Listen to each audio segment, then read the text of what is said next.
message for humanity. And a big part of that has to do with our encounter with this greater community of intelligent life, because that has a lot to do with why we are all here in the world at this time. But we as terrestrial dwellers do not yet have the wisdom, or nor the perspective, or the insight enough yet to be able to comprehend this greater community sufficiently so that we as the native peoples of the world do not make the kind of critical errors that the native peoples in the past have made regarding their first contacts with explorers from beyond. Okay. Now, just because I'm curious, and I think that the viewer will be as well, you say you had a voice that sort of changed your path come forward, and I assume this is sort of like a contact experience of some kind. Yes. And I'm wondering, could you describe the contact in a little more depth?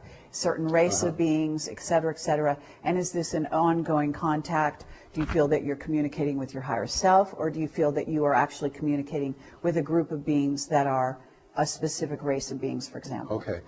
I consider the voice of the voice, the primary voice, to be an angelic voice. And it was this angelic voice that began to speak to me in my work with blind children.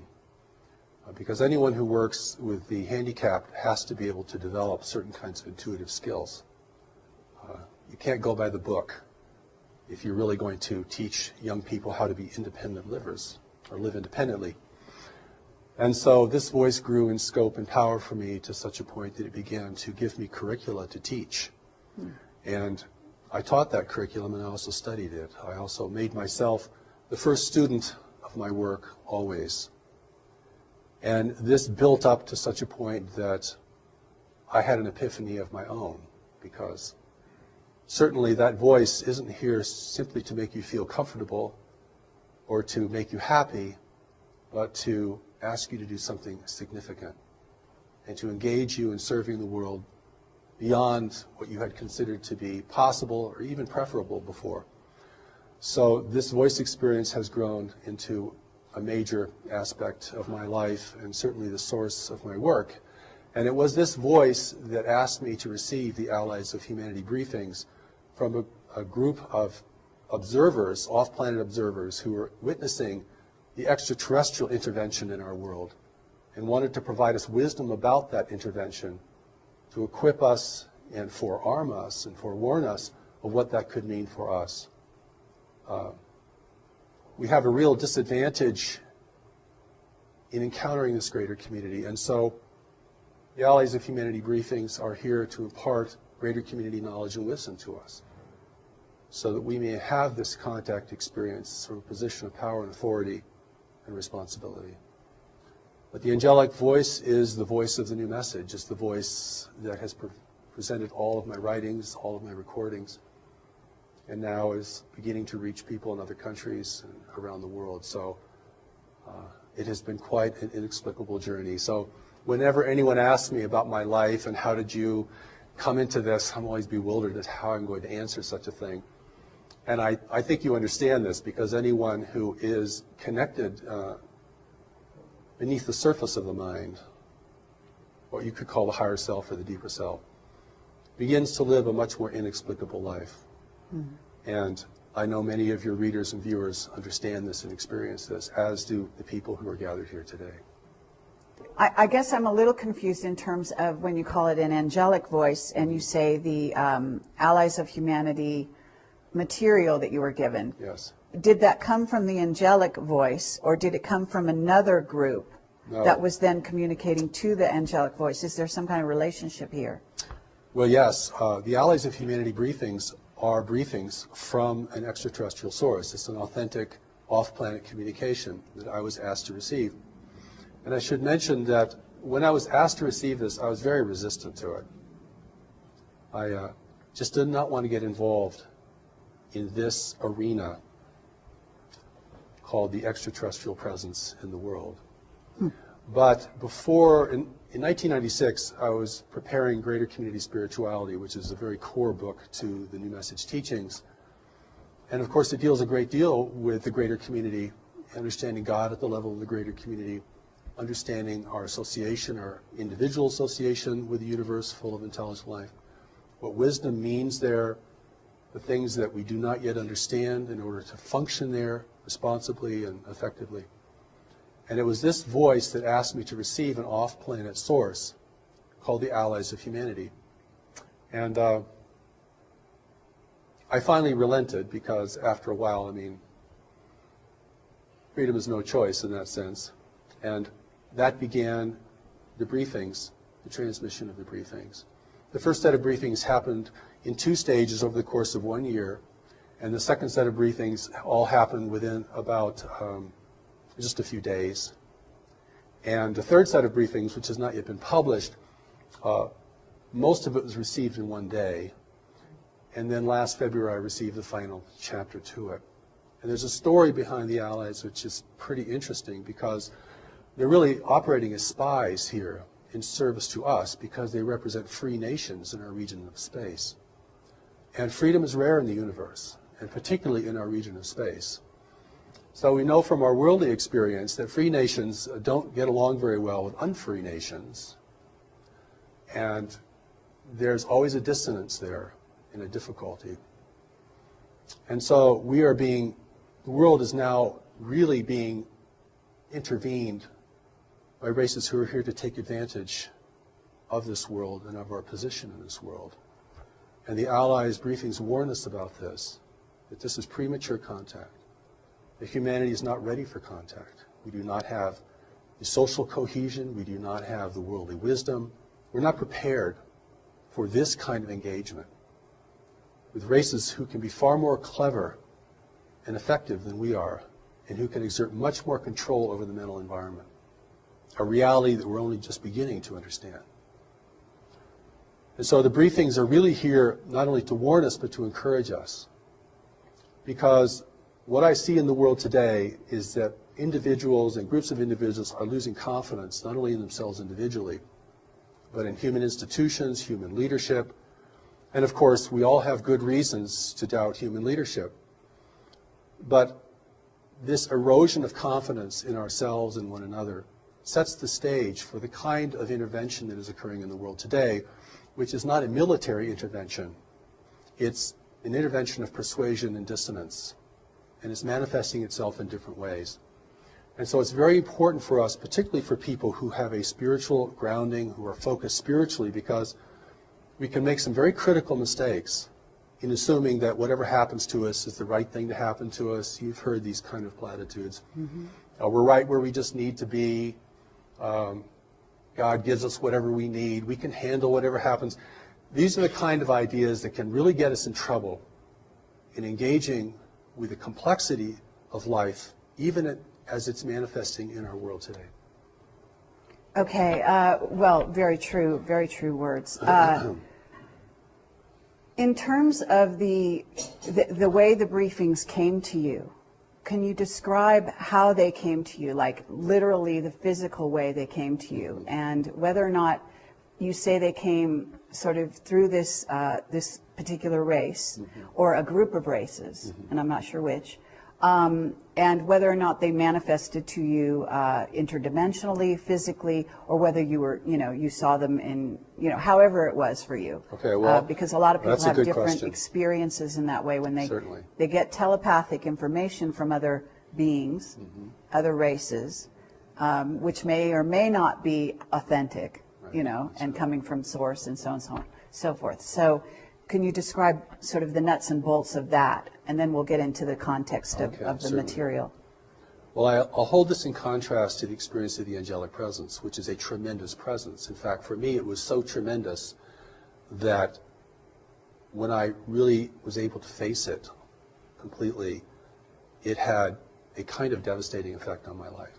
It wasn't a sweet and comforting kind of experience. It was more like being blasted by radiation, and it certainly created a shift in me. And so I hold that kind of experience, which is a tremendous experience presence, will fill the entire room. You can't think of anything else. You can't do anything else. I mean, it's overwhelming. And if you have not learned to recognize what it is, you might think it is a terrible thing that's happening to you. You might be terrified of it. So I've had a long runway in preparing to receive this kind of presence and to receive this communication. But the allies, I did not meet them personally. They've never visited the planet. They've never been on the planet. And they make it very clear that the real allies of humanity are not here and will not come. We can talk about why that is so from an ethical and practical standpoint. So my experience with the allies was like hearing a voice on a very long distance call. No personality, no presence, something far, far away. Because they were far away. I mean, even positioned in our solar system discreetly as they were at the beginning, they were still very far away. And so this was a divine connection that is free of mechanical interference or interception. It is something we don't know how to create. I don't know if anyone knows how to create this. And so there could be no interference from the intervention itself and no interception. But for me, it was a very faint experience compared to the experience of the presence. So no dramatic meetings, didn't get on any spaceships, didn't travel around the galaxy. I didn't do anything like that. And yet the emphasis on my receiving this was so strong. And had that emphasis not been there, I'm sure I would have just dismissed it as an errant kind of experience or an annoyance. Or no, I don't want to do that. But it proved to be very important, and I recorded it in my voice, and it was transcribed. But when I read the Allies of Humanity briefings, I know this is not coming from me. And I think especially notable in the Allies is the regard it has for humanity. A seeming regard that's much greater than I think most of us have for our own selves as a race. I mean, we're a pretty clumsy, violent, and disorganized race. Collectively, we might be fantastic individually, but collectively we don't make a very good show in our local universe. And the Allies do comment on that. But for me, the engagement was very, very subtle. But when I locked into that, it was quite strong. I mean, the words flowed, the feeling flowed, the kind of beyond words you would hear in a communication had real power and efficacy, and certainly affected me, affected the people who were the first to listen to these. But it's just my voice. Whereas when you listen to the angelic presence speaking through me, you're hearing a totally different voice. I mean, it has somewhat like my voice because it's using my body as a platform, but that's clearly not me. In fact, we listened to one of the recordings this morning in our conference, which we call the encampment, and I listened to that voice and I thought, I wish I could talk like that. I really do, and I mean that. I've tried and I can't do it. You have a 40-minute presentation, it's word perfect, every sentence is powerful, the inflections are perfect, nobody can figure out what the accent is. I don't know. All I can say is I yield to that experience and to provide it to others, see if it is valuable for them. So I have a couple different directions I want to go, and I know we have limited time here, so I'm going to try to do it easily and quickly. But so in terms of, first of all, you heard it as it was a distant telephone call. So is it in your head a voice, and then you are sort of taking dictation, writing it down, or speaking it out? No, I hear it as a voice, and then that voice locks onto my voice, and then I can speak it and record it. Okay. It's way too fast for me to write. I've never been able to write these things down in the speed at which they're given. Okay, but you're hearing, it's like a sort of clear audience. Faint little voice. Faint little voice. In fact, before I received the first set of briefings, I was kept up almost an entire weekend because I didn't really want to accept it, by this little voice saying, would you please receive us? Receive us. Receive us. And this was like a ringing in your ear. It was so continual. It's like a repeating message. And but once I locked into the voice, I could speak it. And my inexplicable training has enabled me to do that. Okay. And once you started speaking what you were hearing, and you're saying, on the one hand, you did this with the angelic presence in a certain sense, then physically, I am assuming it was completely different. Completely different. I couldn't the contrast couldn't be greater. Okay. No presence, no sense of anyone nearby. You're hearing something very, very distant. It's almost Nothing visual? No, it's like it's coming through a tube, like someone speaking through a long tube. Okay. And that's one of the ways that I knew there was something very different, and that's why at the beginning I was resistant, because I just didn't want to deal. I don't want to deal with voices I don't know, and particularly if they claim to be off-planet and physical and things like that. But what they reveal, I think, is pretty remarkable and very clear, and very shocking. And not only shocking in terms of what we don't know, but shocking in terms of what we have to might reconsider that we think we already know about the extraterrestrial presence and what it means for our world. I'd love to go down some of these paths very deeply, but at this moment, let's talk about what it is they are talking about. What are some of the main premises that they brought forward for the people that don't know? And I know that some people, certainly in the audience, are going to be very familiar with this. But if you could delineate out some of that information, Certainly. maybe quickly and concisely, and then we can go deeper into sort of the nature of some of the things you have more recently gotten. That's good. First, they want us to know that there are free races actually out in the universe. And that the universe is governed by nature, and no one has been able to overcome nature. Now, this is very important because we think technology has no end, and that it can replace all the constraints of nature. And they make it very clear that the more advanced a race is technologically, the greater its need for resources. The more it has to be engaged in complex arenas of trade, the more it has to be uniform and undemocratic, and the more it's actually vulnerable to having access to what it needs from the greater community. And we live in a highly populated part of the universe where there's not a lot of frontier, where there are very strict rules of trade, a great deal of control over territory. It's not the Wild West out there, free for our taking. And war has been suppressed in this region of space. Conquest is suppressed. So if you want to gain influence over another world, you have to do it through other means. And the other means have been cultivated to a very high degree. We're talking about persuasion and deception. Okay. And here we are, the native peoples of the world, thinking that we're in the center of the universe, that if anyone would come to visit us, they would come to help us, most naturally, because we are so important to the cosmos. And, we, of course, want higher technology because we want power. And we have problems here we can't seem to deal with, global problems, resource depletion, climate change, political corruption, a growing dissonance between nations over who have access to the remaining resources of the world, just one example. And so we feel very needy of help. See what I'm saying? And so the Allies' briefings make it very clear that those who are in the world today will present themselves as agents of change and beneficial change for humanity. The world cannot be militarily overtaken because it would destroy its value. None of the races visiting our world can live here because of the biological hazard. So they need human assistance. They need us to use the planet the way they want it used. And they'll even use all of our infrastructure.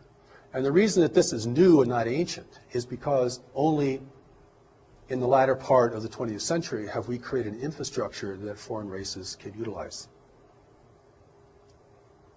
The native peoples couldn't do anything for them. Okay, well, what about the times of Atlantis? The world's been visited throughout its history. There have been attempts to colonize the planet. They've all failed because of the biological hazard. And biological hazard is a very big deal in the greater community, and we can certainly talk about that if we have any time. Mm-hmm. And I think the Allies' intention is to warn us that there are different races of beings here, but they're all part of an intervention. And there are competing groups here in the world. And they're multiracial. So we may see them in different forms, and they can certainly project forms. I don't mean that mysteriously, I mean that technologically. I mean, they can project images holographically into our environment. And they will use our aspirations, our greed, our corruption, our uncertainty, and our insecurity to build their importance. And certainly, even at this point, they have enough human representatives and apologists in the world that will promote their importance and the idea that humanity cannot make it on its own, that our leaders are incorrigible, their institutions are too flawed to be redeemed, and that we must have their health and their brilliance and even their spiritual enlightenment in order to redeem ourselves and to take care of our world in the way that we might aspire to. Excuse me. No problem. Well, that is clearly what they want to persuade us of. I understand. Now, what we don't understand is what constrains the intervention. People say, well, if they want the place, they should just come take it. I mean, if they're not taken by force, it means they're probably not violent, or they're probably not here to harm us in any way.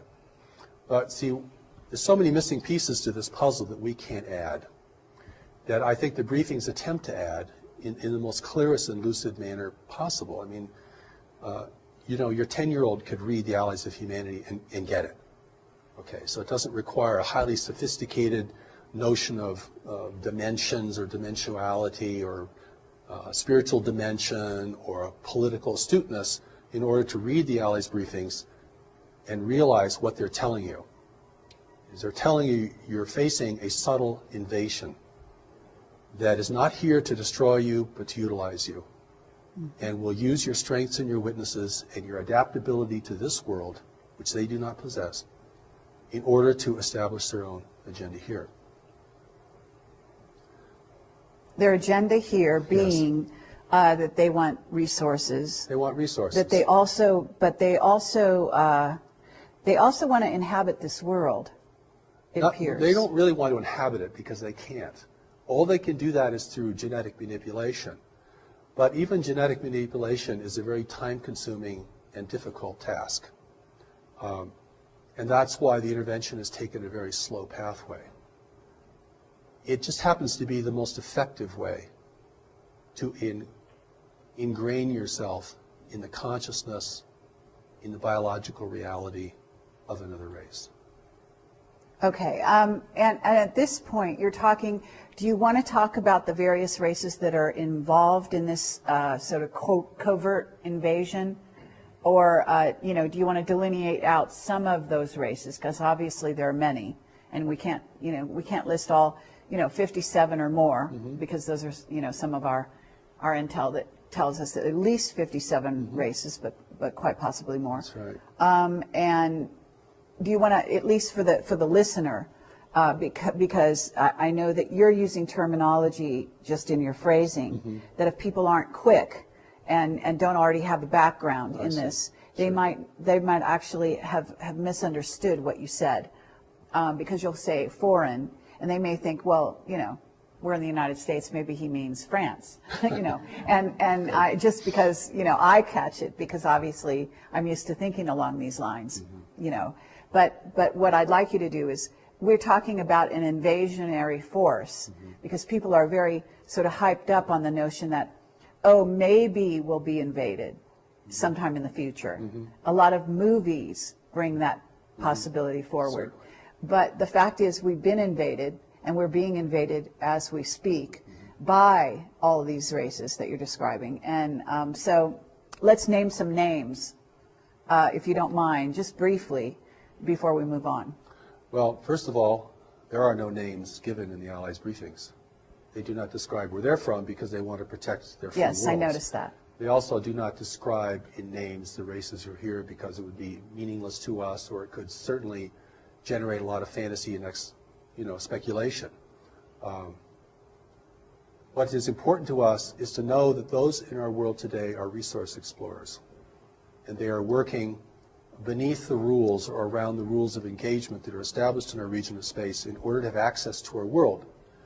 If it appears to outside observers that their presence here is not resisted or denounced, then they have, within the rules of engagement in our region of space, they can be here without setting off alarms to their competitors or establishing official oversight problems. The official oversight is there's no government ruling the universe, but there are governments ruling trade. And trade rules everything for advanced nations that are interdependent with one another. And that is where the control is demonstrated. Advanced intergalactic nations. Yes, intergalactic. Advanced nations. And there's so many things here that,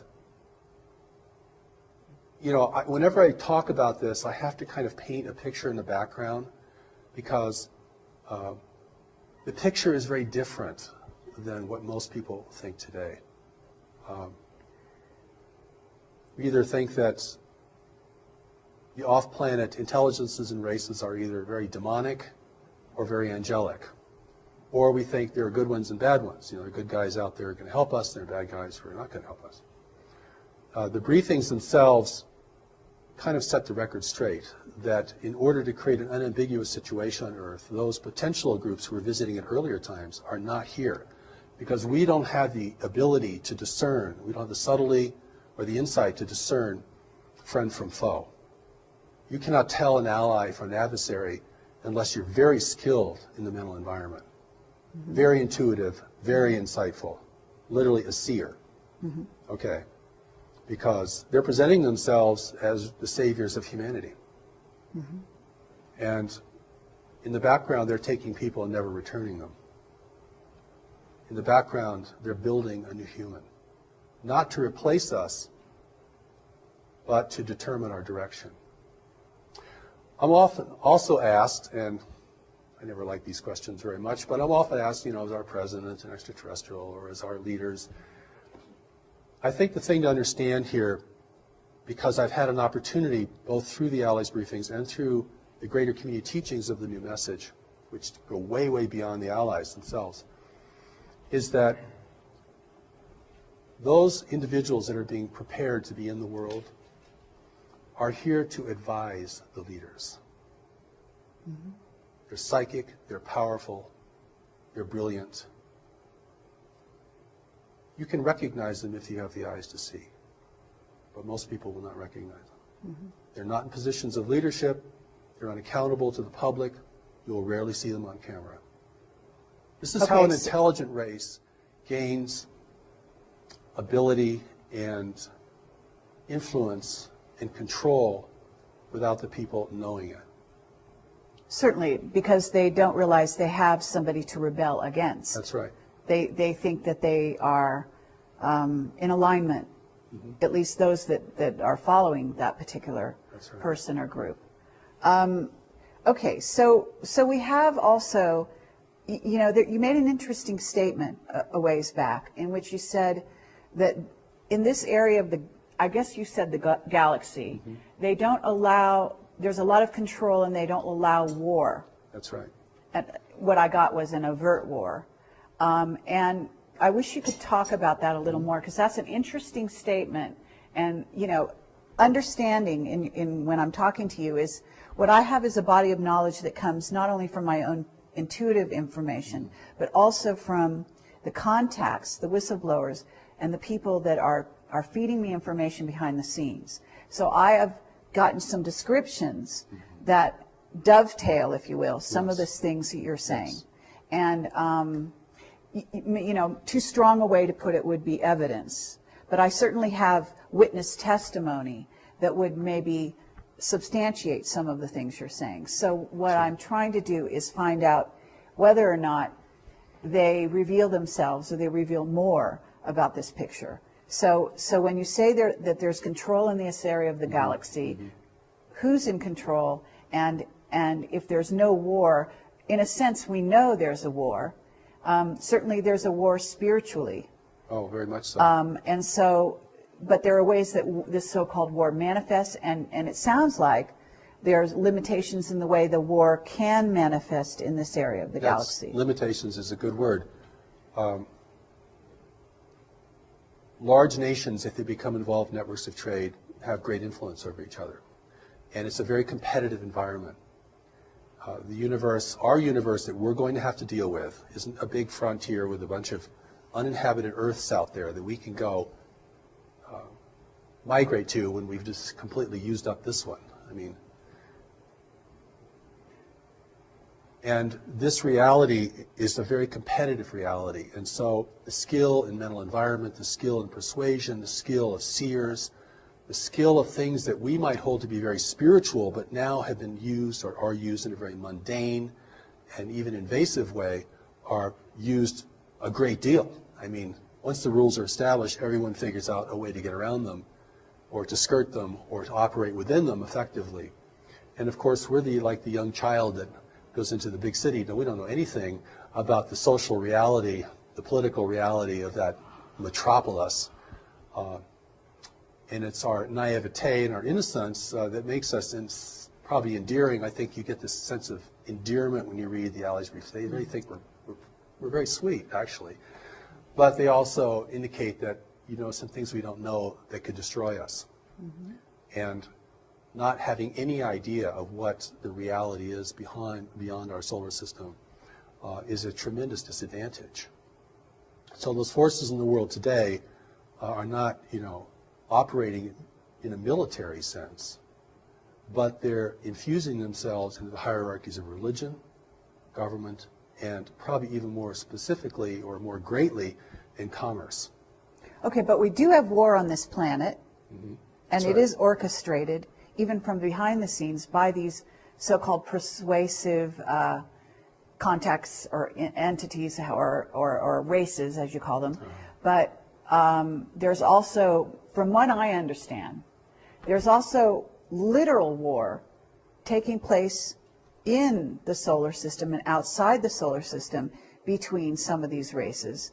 And yet you're saying there are limitations. So I guess what I'm curious about is not so much what's allowed on Earth, although certainly that's part of the question, but what is allowed in, let's say, what's allowed in our solar system? Because I've gotten information as to certain groups that are actually maintaining what you might call, what they call outposts on the edges of our solar system that either allow some craft in or don't allow some craft in. In other words, kind of maintaining trade routes, if you will. Well, there's supply routes for those who are here, and this is the complexity that gets really difficult because different nations have been contacted by different groups. And certainly I'll say a few things that might shed some light on this. One is, if you want to gain ascendancy in the world and have your presence be the most trusted presence, then you have to weaken the strongest nations. And one of the ways you weaken a strong nation is by engaging it in intractable conflicts. And then begin to erode the confidence of its people in that nation. This is very much about persuasion and acceptance, okay? I make this emphasis about war because our whole orientation to space is war. Mm-hmm. Star Trek, Star Wars, War of the Worlds. Right. This is where we're coming from as a people. We think the universe is just another big battleground between empires and freedom fighters and all this kind of stuff, which is a total projection of, you know, our reality here on Earth. Mm-hmm. But the truth is we're facing a non-human universe. And that alone is enough to give people chills. We're facing a universe that does not value human values. But we're also facing a universe that, like every other creature, requires resources to live, has to deal with competition, has to deal with provision, has to coexist with others. So our emergence into the greater community is an emergence into a much more sophisticated and complex environment. And we're going to emerge into this greater community because we can't stop. It's happening, not because we're going out and finding out what's out there, but because what's out there is coming here. Not all of what's out there, but some of it. The briefings also indicate that there are very few worlds in the universe who know of our existence. That's an Because interesting statement. those who do know keep it a secret. Fewer competitors. Or the freedom-loving races certainly don't want anyone to know, because freedom is rare in the universe, and you begin to promote the idea that there's this beautiful virgin world down here being despoiled by its native peoples, its stewards, then you're going to have a lot of intervention. You know, it's in the, this is the Ali's briefings talk about this, as well as the New Message Greater Community teachings, is that we're following a very normal path of self-destruction. That most races that become technologically endowed begin to outstrip their world's resources and are usually engaged in the greater community, not because of their explorations, but because the greater community arrives, offering gifts with their secret plans. And that's how the inducement, that is the inducement. The inducement is not just to be a conquered people, because we'd resist. And if we resist, they couldn't function here, and they destroy the value of this world. But if we can submit, and if our desires and our ambitions can be enticed, then that's the best weapon there is to make the enemy drop their weapons and join you according to the engagement that you present. Okay, so on a certain level, what you're talking about, because as above, so below. So there's a certain level at which I can use certain phrases like being co-opted.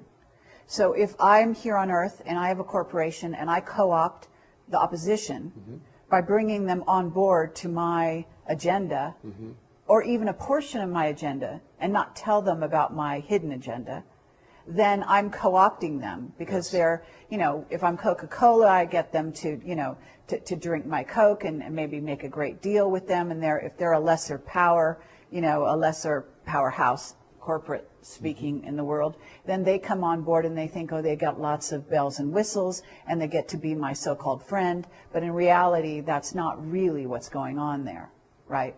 That's right. I'm Coca-Cola and I'm going into Africa and giving them Coke, free Coke, even whatever. I give a lot of things away, right, initially. Sure. And then they become my friends, and then they let me in and they let me buy land, they let me build corporations, and then pretty soon I'm employing them, but pretty soon I'm also ruling them because I'm employing them. That's right. And so on and so forth. So by the same token, if we go off planet, a similar thing is going on. We bring in, they bring in the bells and whistles, which are free energy, you know, technology to go off planet. The idea of terraforming other planets is very appealing to a race that is despoiling their own planet, right? Certainly. So there we have techniques to go off planet, to make going off planet more easy, and also to inspire them to possibly go to other worlds where they can then create a safe place, especially under the juncture of where we are now at, where this world is not only on a precarious road in terms of being spoiled by technology, but also by our misuse of technology, but also by earth changes that are imminent and beginning to happen. So that in that scenario, and then some of our black projects have what it's called, you know, Project Looking Glass, and they have future technologies that can see the future, or potential futures that have more potential of happening than other potential futures, and then that gives them the upper hand. Certain countries on this planet, the upper hand, so they can conduct businesses in a certain way to go in alignment with a positive agenda towards the future that looks like it's more likely going to happen anyway. So they're planning for a for a certain scenario, and the scenario involves earth changes on the one hand, it involves rolling out a sort of population elimination agenda on another, and then also sort of this resources trading establishments with various races off planet, to where these alliances have been made and built and kept up with the promise of greater benefits for the future, whether it be China's dealing with one race and told they're going to get benefits in the future of this, that, and the other, and ultimately they'll be the new rulers of this earth if they do play ball.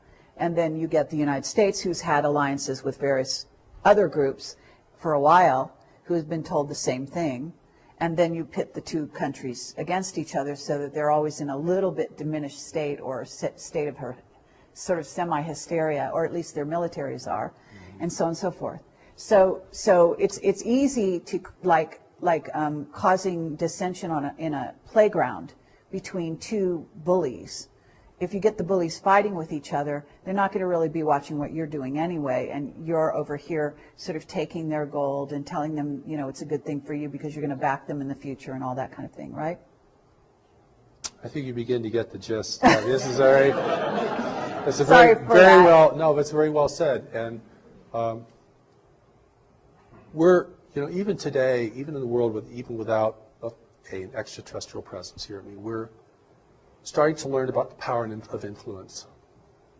You know, this is not, in most places in the world, this is not gunboat diplomacy anymore. This is about dependence.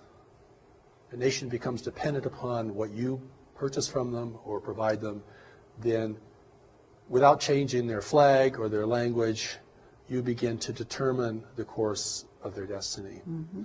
You don't really want to occupy them because that is way too expensive and difficult. You don't want them to resist you because that's way too difficult. And this is beginning to give us a picture of how nations influence one another in a greater community where the level of sophistication is much, much higher and where the psychic abilities are much higher. So I always want to take this into a larger arena of life, and also I hope we have time to talk about what the connection is to our core spirituality, because we are in the world today for a purpose, each of us. We're here to be in a time of transition and danger in the world. You know, the greater community, certainly many people feel connected to it anyway for reasons that they probably can't explain very well. And it's certainly going to be part of our collective and individual destiny. The fact that it's still, you know, barred from the social discourse doesn't diminish the fact that it's centrally important to our future and to what kind of world we're going to have. But it's very muddy water. And even the truth has been so sullied. I gave a presentation in Denver about 10 years ago to a group there, and a young man came out and he said to me afterwards, he said, you know, there hasn't been anything clean about the extraterrestrial presence for 25 years. And so, you know, we have to look now at what our relationship with this greater community is, our relationship with this intervention. I mean, not the whole universe is intervening here. I mean, we're just part of a larger environment, and we've come of age. Mm-hmm. We've reached puberty technologically, okay? We're now subject to greater interests, and we're also destroying the planet, the wealth of the planet, the wealth that others would value. It's biological wealth. When I say resources, I'm not talking about, you know, coal seams. I'm not talking about the kinds of things that we think are really important. I'm talking about biological elements in a universe of barren worlds. I'm talking about blood, talking about plasma, talking about cellulose. I'm talking about the building blocks of life. This is precious stuff. The recent Allies briefings say, you have no idea how important a tree is. So it's really important for us to begin to get a more greater community perspective, if that's possible, than simply projecting all of our values out onto space, which will never really inform us of what we're dealing with. And that's what I think the Allies briefings, the greater community teachings of the new message, give us an opportunity to step out of this and to see the universe in a more prosaic manner, not a multi-dimensional, not in a way that, you know, is extremely subtle, but in a way that's manifest, because we have to deal with the manifest reality before we can deal with the subtle reality.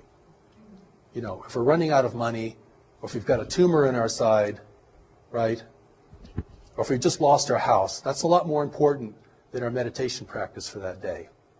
And so it's the manifest reality we have to begin to get a handle on. And that's not as complex, I don't feel as complex. Or as mystical, because this is level confusion. Level confusion is a real problem here, because there are different levels, and the levels present different kinds of things to us. But if we miss the fundamental level, then we're the native peoples of the world, encountering resource explorers that we know nothing about, whose intentions are never revealed, whose activities are surreptitious, whose impact upon people is generally destructive and manipulative. Then we have to deal with it at that level primarily if we're going to be a free race in the future. And if we can't deal with it at that level, if we get lost in the dimensionality of this whole phenomenon, which is big, we're going to sell the world away or give it away. And we're going to do that. It won't be taken from us. Okay. And that's the difference. You see, this is where human responsibility or ability to respond becomes critical. And in the New Message teachings, one of the important things about greater community spirituality, spirituality of the universe, is this reality of knowledge. Because, and I'm going to use this word in a different way. I'm not talking about information or book learning or, what we learned in high school or university. I'm going to talk about knowledge as a deeper mind. We can call it higher self, Christ self, Buddha self, whatever.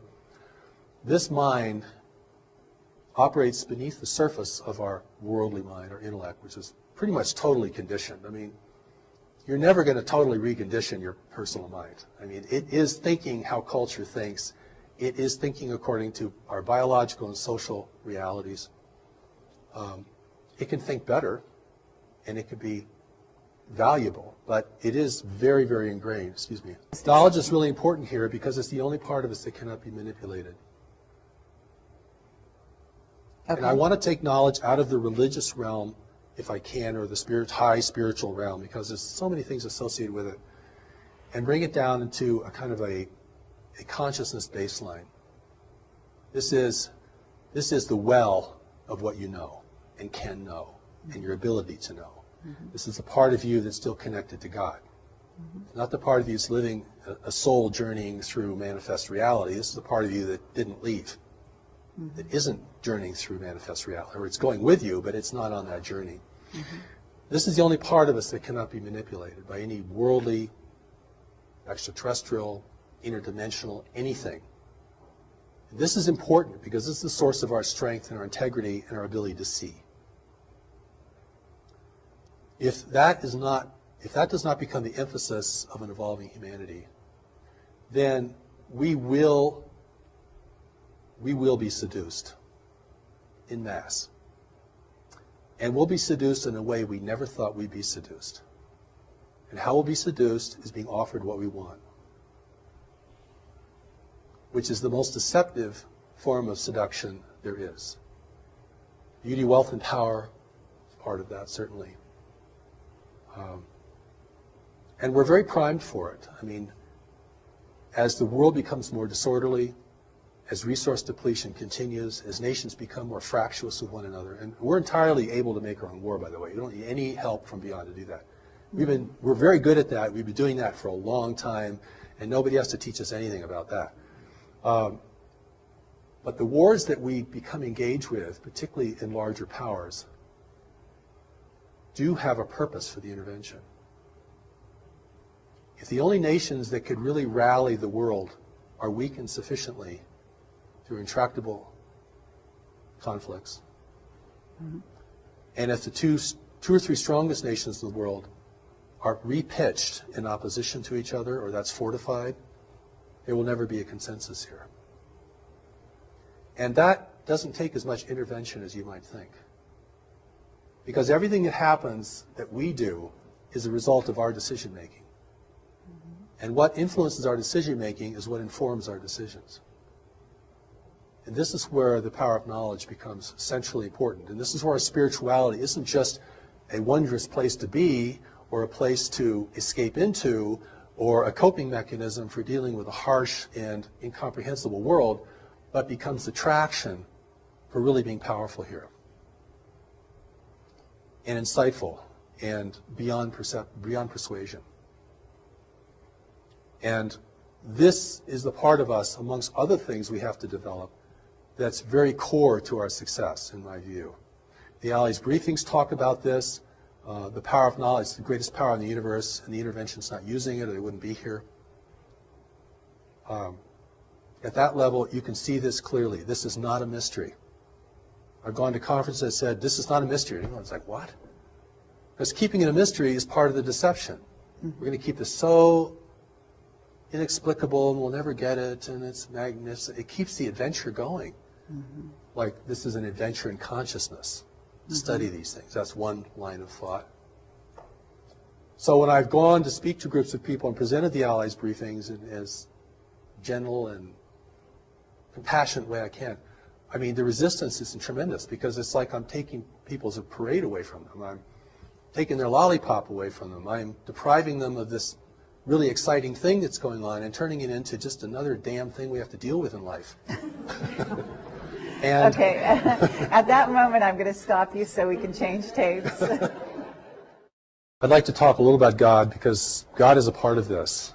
And we are spiritual beings with a spiritual origin and spiritual destiny. And I think our spirituality is actually one of the core strengths of humanity in a universe of highly technological and secular worlds, which predominate in our region of space. We do not need to look for other races to spiritually enlighten us. We actually have the materials to do that ourselves, and have actually done fairly well in keeping the mystery alive here, where it's died in many, many other places. When I talk about God, I'm not talking about our various belief system in ultimate power. And of course, whenever the word God is mentioned, people run into all their dissonance about religion and all issues about religion and organized religion and so forth, except to say that the thing that is going to enable humanity to enter into this greater community as a free and self-determined race is going to have a lot to do with our spirituality. And I don't mean our spiritual belief or the subtleties of our spirituality. I'm talking about the part of us that is connected to it firmly and immutably. Because if that's the only part of us that cannot be manipulated by any worldly or otherworldly force, then that represents the source of our wisdom, our strength, and our unity with each other. Because in facing the intervention in the greater community, we are certainly facing an adversity that we're unaccustomed to and do not really know how to discern very well. And I don't think anyone in government really knows how to discern it either. I don't think there's a secret group that's got all the cards on the table. And they're being influenced as well. So it comes down to what people see and know and their responsibility within themselves and to others, because this is what enables the native race to rally and to begin to question, at least question at the outset, the meaning and the value of this. If we're hungry for technology from beyond the world, which is part of the inducement, it's liquor for the natives, for sure. If we want others to come and rescue us, that will be accommodated. If we want an overseer in the world that's non-human, that will be provided. But it's really, we have to grow up and become responsible. We're going to enter this greater community. You can't have a nation run by tribal conflict and warring nations. And so in adversity here is the opportunity. And the opportunity is the intervention and the breakdown of environmental stability in the world are the two things that can prompt humanity to unite in its own defense. It has to be that powerful to overcome our attitudes, our beliefs, our history between nations, the contention between religions, all the things that fracture us and are fracturing us further and further and further, most of which we're doing on our own. The intervention can step back and just let us degrade ourselves down. They'll help us do that in certain ways. But I mean, we're doing a pretty good job, even if we didn't get any assistance. The opportunity here is really that humanity has to unite to be in the greater community. There are three requirements for freedom in the universe: self-sufficiency, unity, and discretion. Now, we're clearly losing our self-sufficiency at an alarming rate. And we're spending tomorrow's inheritance like there was no inheritance. We're selling our children out, frankly. We're going to use up everything as fast as possible, always thinking that the well will never go dry. And the world is going to reshape itself to assist us in that as we degrade the planet and change its natural balances, which have enabled the rise of human civilization. Those balances, if they become imbalances, can reverse that process. We have to become united, not that we're all clones of each other or we all live under one flag, but the cooperation is, united we survive the greater community, divided we fail to it, we fall to it, eventually. And the third is discretion. We're broadcasting out into space our wars, our foolishness, our comedies, our tragedies, everything. Discrete observer may never understand our nature, but they can certainly understand our tendencies and behavior. That will have to stop. Free nations do not broadcast, except to each other in ways that are very safely encoded. The price of freedom in the universe is unity, self-sufficiency, and discretion. If we require other nations to provide our core resources here, human freedom will be lost. I don't care what your political persuasion is, what country you come from, what your religious belief is, what inner voices you listen to. That's the name of the game. Okay. That's very interesting. I'm not sure, the last one, discretion, I would say discernment, but in a certain sense, I think you're using it as a more active verb. Yeah, that's right. I would include discernment in that, but certainly Right. discernment has to lead to discretion. Right. Yes. So it's sort of the outside, the last point of station before action or as part of action. But so what you're saying though is very interesting in the sense that, and I don't want to make light of it, but the Ronald Reagan saying of, at some point that if we had a common enemy, that would in theory unite us. Mm-hmm. Now, I'm not sure that he meant it in quite the same way you do. Yes. Right. And I think that people listening to this who are skeptics and who may be less sort of willing to accept any of your message might sort of look at that statement in that way. So is there a way that you can address that in the sense that if you were talking to the people that sort of love to go off on that Ronald Reagan quote, Right. Yes. What would you say? Well, I first would say that people are terrified of human unity.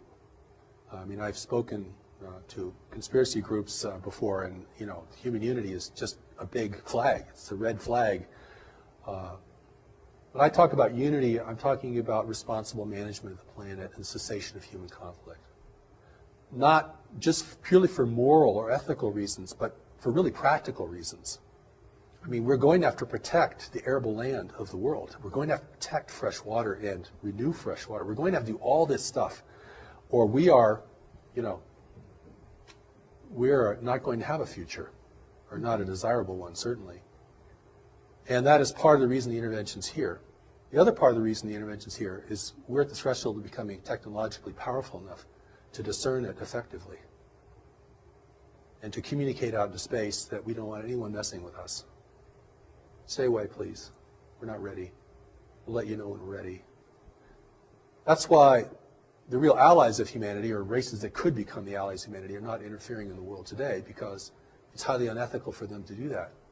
Even if they wanted to help us grow and become peaceful and peace-loving, they would have to control us to do that. Or they would just send their wisdom, like in the Allies briefing. They just send their wisdom. They're not sending, advisors down here to encourage us, persuade us. See what I'm saying? There's a big difference between sharing wisdom with somebody and beginning to control their life, or trying to control the life or the outcome. I don't consider the intervention to be evil. I think it's just self-interest in the universe. Mm-hmm. And we have things they need, and they really need them. So there's a lot of myths here that have to be blown up about, self-sufficiency and free energy, which is a total myth, by the way, by my view. I mean, there's no free lunch in the universe. And even if you could harness free energy, like harnessing the power of the sun, you're going to have to create some pretty powerful technology to do it on a big scale. Mm-hmm. So you still need resources. Right. Right. So even if the energy is free, in order to capture it and use it, you still need huge infrastructure, lots of resources, all these kinds of things. So it's not really free. See what I mean? Sure. It's not really free. But I want to go back to God, because whether people believe in God, it's important that they know that there's a part of them that cannot be corrupted and has never been corrupted, and that there's a way that that part of them can speak to them and advise them. And this is, you can call it your ground of being, your gut feeling, whatever you might call it within a religious or a general vernacular.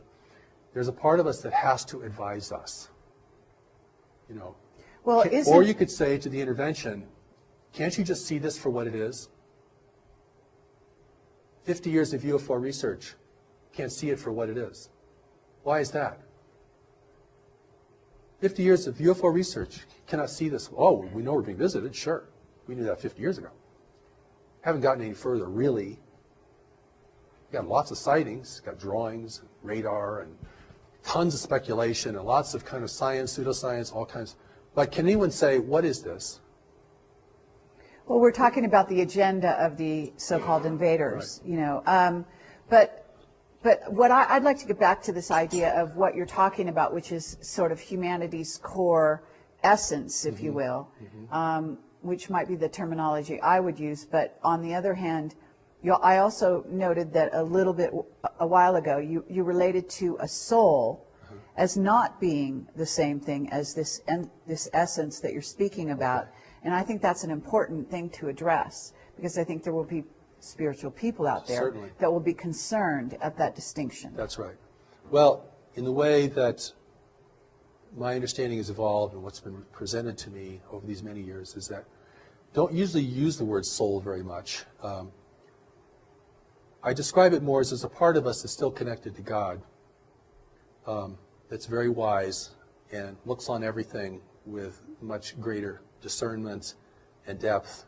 There's a part of us that is disconnected from God, and we live in the part most of the time that is disconnected. Mm-hmm. And that's almost a price of being in the world. Because if you really had full God awareness, you either wouldn't want to be here. It's way too dissonant.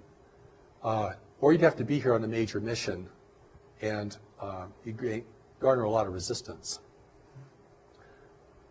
And that, in that sense, that's enough. If you know that a part of you is wise and a part of you is not wise, and you can distinguish that on an increasing basis in your own experience, then whatever your religious affiliation or belief or ideology might be, you can relate to this. I mean, people know what I'm talking about. When I've gone to foreign countries and talked about the intervention, no problem getting that. Hey, we've been intervened with for centuries. We're being manipulated, right? I mean, there's no pretense of freedom and democracy and, where nobody can affect us because, we're God's chosen race. And people know exactly what you're talking about. Mm-hmm. I mean, it's just from a different source. Oh, okay. Yeah, I can get that. Sure. And so it's this ability to see, recognize, and know things that's going to be very key. And it's, it's under the radar of the intellectual conversation. And in my view, it ends up in the final hour being the most important thing. Because we're never going to fully understand the intervention, how it works. We might finally figure out its impact on our governments and the way they behave, which I think a lot is being done there. I think on our end of the spectrum, we're putting a lot of things together. And that's your work. And it's very laudable work. It's very important work. Because that's the part of us that's going to capitulate first. And I want to say one more thing about that, if we have time. One of the arguments for intervention is that intervention threatens our economic interests. And therefore, our economic interests, you want to thwart intervention. But it's really the opposite. Our economic interests would be the first to be persuaded. If you can give power no one else has, one little piece of technology which may be a trinket in the universe, if that gives you supremacy in your world, your business world, your life, oh boy, that's unbridled greed right there. Well, I so mean, there is, in my work, though, Yeah. these groups have been bought off in that way. In other words, that's a done deal. They have sold their souls in that regard. So what we're talking about is, now that they've done that, and they've done it in our name, so to speak, whether it be the U.S. government or Chinese governments have made deals with the visitors, okay, for these trinkets, as you call them. So knowing that it's been done, now what? well, I don't think it's a done deal, because there are elements in our government, this is what the Allies talk about. They don't really talk about our government because they don't really know much about our government, except that we transmit everything. Even the government transmissions can be, somebody could sit out there and read just our entire script, you know what I'm saying? There are factions within our government that are aware of the intervention that support it, and there are factions that resist it. Right. So true. this becomes very complex. I mean, when we talk about they've all been bought off, no. Has the government's all been bought off? No. The situation is much more fluid than that. Okay. Or it is a done deal. And we're just, Depends who we're underlings talking that are about, just going to complain and revolt and, make a lot of noise, and nothing's going to happen. The situation, the outcome has not been determined. Okay. And this is very important. Otherwise, you're really going to disempower people. And it's a very complex situation, because we're talking about influence permeating lots of parts of our life, and in ways that we are beginning to understand. The other part of this equation is the intervention itself. What guides it, what restrains it, what it can and cannot do, how it has to behave here because it's being watched by other nations. And so if it appears, like I said before, if it appears that we are at least tolerating its presence, if it appears that we're accepting and benefiting its presence, then it looks like we are granting them permission to do whatever they want to do here. If that's the appearance, again, this is the Okay, problem. but there's a lot of that going on. So Yes. whether we can say, we could give percentages and so on and so forth. But the issue that I'm kind of trying to get to is that if we have a faction, and we're certainly aware of what we call white hats in the government around the world, who are not willing to cede sovereignty, whether it be of nations or individuals, to these visitors, whoever they are, regardless. Then at that point we have, in a sense, allies of humanity in our governments and in the powers that be, so to speak. And so given that we have that, then what is the next step? Because, there's a level at which individuals cede their freedoms, okay, and that has to do with how they interact with visiting races, and then also with governments and so on. And then there's a level at which governments cede their rights and so on. So at what point do they pull back, and how do they pull back? Because you're saying, in other words, if it's allowed on a certain level or tolerated, as you put it, then they proceed. So how do they say stop? And what is the terminology, what is the means, what are the methods in which individuals or governments or representatives of governments say to these beings, say to these invaders, stop?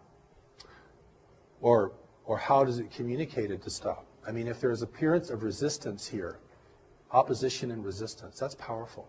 Even if it comes from, the public. See what I'm saying? We don't know who's a white hat and who isn't a white hat in the government, and certain people certainly are, we can suspect in other ways, but it's what are we going to do? Right. What are you going to do? In your position, you have influence and can present many things to many people. What can I do? What can the people in this room do? What can anybody do? I mean, the first thing I think we have to do is begin to recognize this reality is occurring, and we have a responsibility to deal with it. If we think it's all going to be our government that's going to negotiate the outcome, we've already seceded our personal responsibility, regardless of the makeup of the government. I mean, the government may be more diluted than we are, and much more influenced. That's very likely. And so, My view, but and that is, this is a real power to the people kind of message, you see.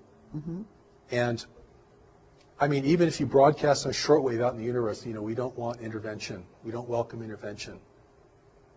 anything, any demonstration of resistance.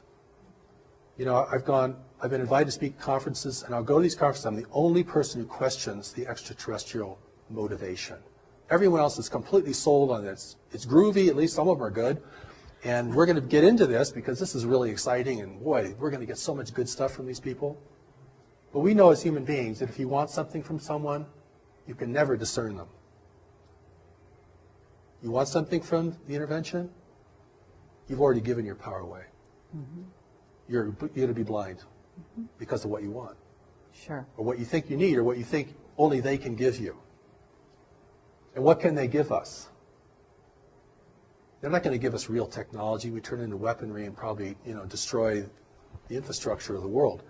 They're not going to give us spiritual wisdom, or we wouldn't want intervention.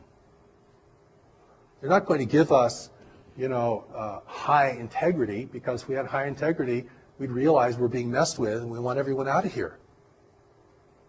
You all go home, please. We're not ready for you. We'll let you know when we're ready. When we establish our own rules of engagement in this planet and our own ethics of contact, then we will see who amongst we want to communicate with. That's from a position of power and authority. Listen, the Japanese kept the Europeans out for 200 years. And how they did it was they burned every ship that entered their region. Not very nice. But the message got pretty clear. And after a while, the ships stopped coming, right? So, if the Native Americans had done that in the United States, we might have a different nation today. White people would be the minority. At a certain place, someone could say to you that if we are where you say we are, what if I said to you that we are ready? Okay. What if I said to you that the information that I've gotten as Project Camelot is that consciousness on the planet is higher than is given credit for, going along the lines which you even are saying, which the Allied briefings, as you call them, say. And this is something I talk about when I go out and speak to groups, which is the amazing powers that reside in humanity that we don't give ourselves credit for. Yes. The amazing riches and skills and gifts that each and every person bring to the equation here on Earth. And that actually even superpowers are within our grasp. In other words, that this human encasement, whatever you want to call it, is perfectly conceivable for us because of our amazing potential genetically, as a genetic library, have all the skills embedded in our DNA that all the races that visit here have. In other words, they don't have something that we lack. We do have access to those things within ourselves. It's just that we don't know it. We don't develop it. But at this moment, I also think we are on the verge of, if you want to call it, I would not say, as Jack Nicholson says, you can't handle the truth. Actually, I say we can. And actually, speaking for this, humanity here, I say there is a huge contingent, in my view. They write to us every day. Now, maybe I'm overly optimistic, but I feel that consciousness is at a place where they are ready. And so, just to wrap up, what would you say to them? And I think some of your advice, or the Allies' advice in a certain sense, if you want to call it advice, is very pertinent. Because if we are on the verge and we are ready, then what's the next step? I would say that we can be ready, and we're not quite ready. We have, as you mentioned, we have the resources to be ready. We know more about this planet than any other race in the universe. We're the only race in the universe who could survive here successfully without a great deal of adaptation. We know more about our nature than any other race in the universe. We know more about our history and our tendencies than anyone else in the universe. And that if other nations want to help us, they should share us their wisdom about what life is really like and the pitfalls and dangers of functioning in a greater community. So my emphasis through all of my work is to empower people to be strong, effective, and compassionate. But we're going to need strength. I put that first, because you can't be messing around in the face of the greater community. This is big time life. And we're still, we're still in a very adolescent phase collectively as a race. I mean, we're still very indulgent and foolish, and we're not responsible to the future. We're not saving resources for the third generation out. I mean, we're using up everything. So I think the change in that is a change, not just a change of understanding, but a change of heart, to realize we are the stewards of this planet. If we want to continue to be the stewards of this planet, individually we're going to have to learn some new things. And we're going to have to become really strong and honest and effective in our lives. And this is about individuals now. This is not about going to change the government. I think that's pretty hopeless as the first step. We're not going to get them to divulge their information, because if they ever do, it probably wouldn't be whole or complete anyway. And so, but we do need to learn about the greater community itself. We do need to learn about our personal strengths and responsibilities. We certainly all have to get our own house in order, personally, individually. And that's kind of the, that's a great starting place, of course. But, humanity can never give up. And the intervention is either here to win us over or discourage us from resisting. Mm-hmm. That's the power of persuasion.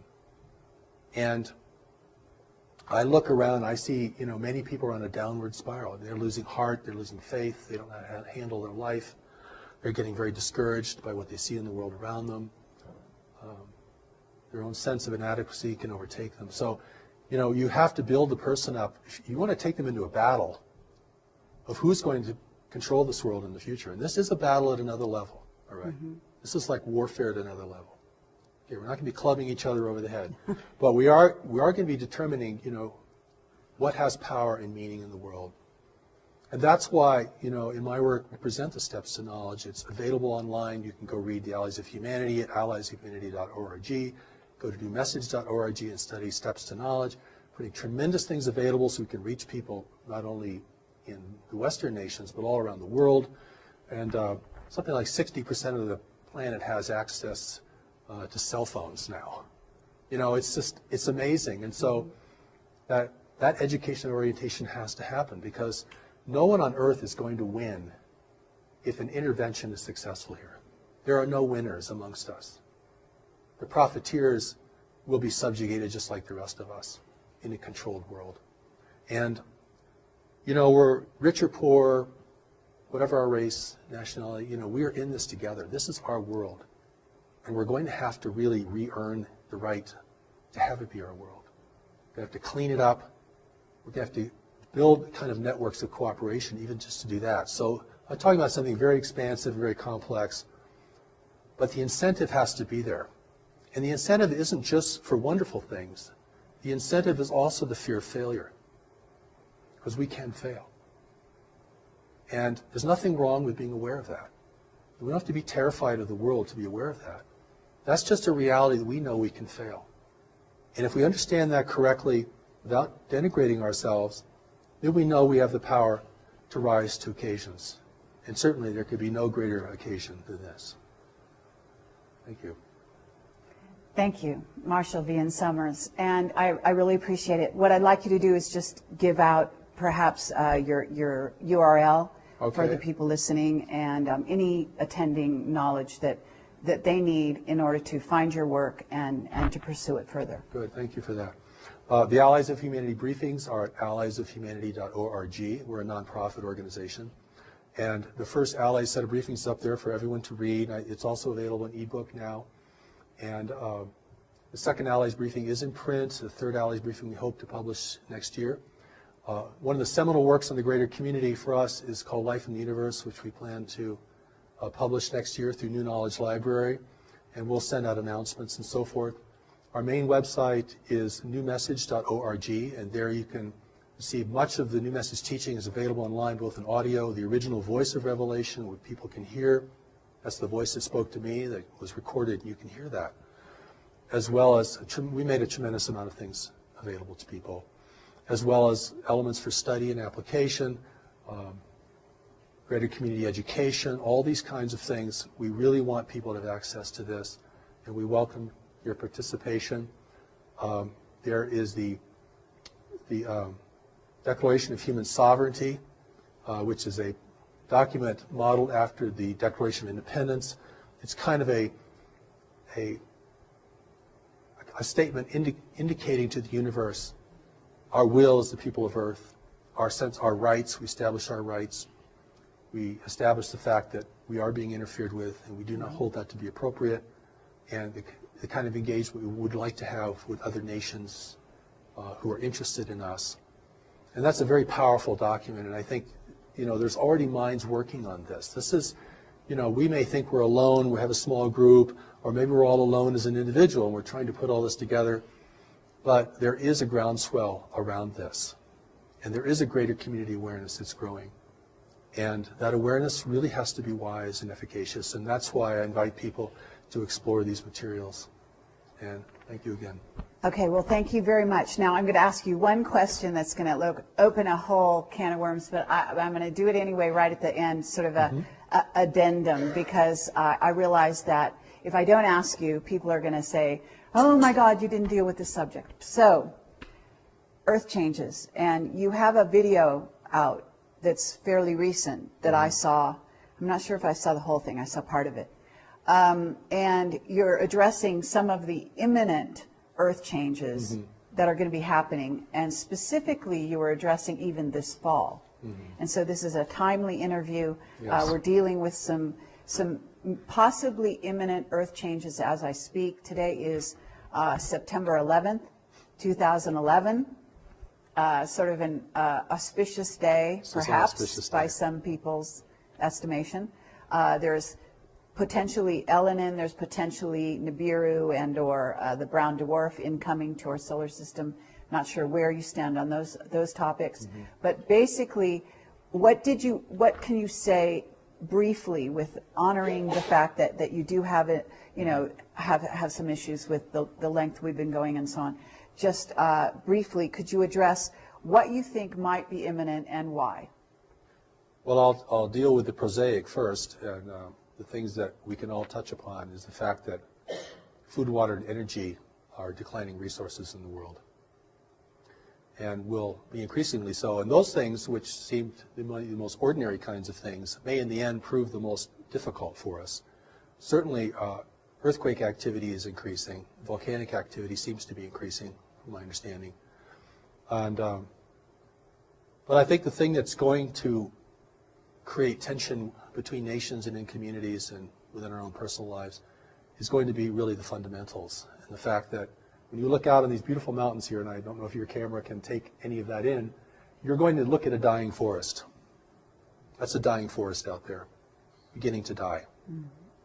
That's because the planetary climate has changed only 1 degree Fahrenheit. That is enough to unleash forces that I'm not sure anyone could foresee.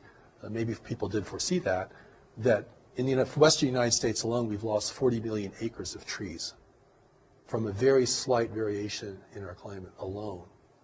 That and the availability of water, clean water, the growing aridity of the world, particularly in highly populated areas such as Africa, the Sahel, the Middle East, Southeast Asia is having a critical water problem.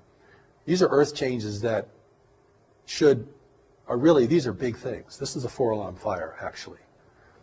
The other background things of increasing volcanic or seismic activity is going to have its impact as well. And I know there are other people who feel there are celestial forces that are increasing the frequency or the pitch of this, and I do not want to comment on that. I don't feel I really know enough about that to comment on that respectfully. But clearly, the pitch of the world, the intensity of things is escalating. And even if you come to a beautiful place like in the Rocky Mountains here, you can feel that escalation. I mean, young people are committing suicide and capitulating into drugs like never before. I mean, this isn't just uplifting people. This is also wearing us down. The pitch, the intensity, not just of more activity, but the actual intensity of the mental environment. And it's really something. And to keep your head in all this, you have to become very strong, very grounded in knowledge, and very appreciative of the greater powers who are here to assist us beyond the visual range. And I think that, we have to accept that we're entering into a new world. We crossed some invisible boundary that said, oh, now we're in a new world. And this isn't going to be like the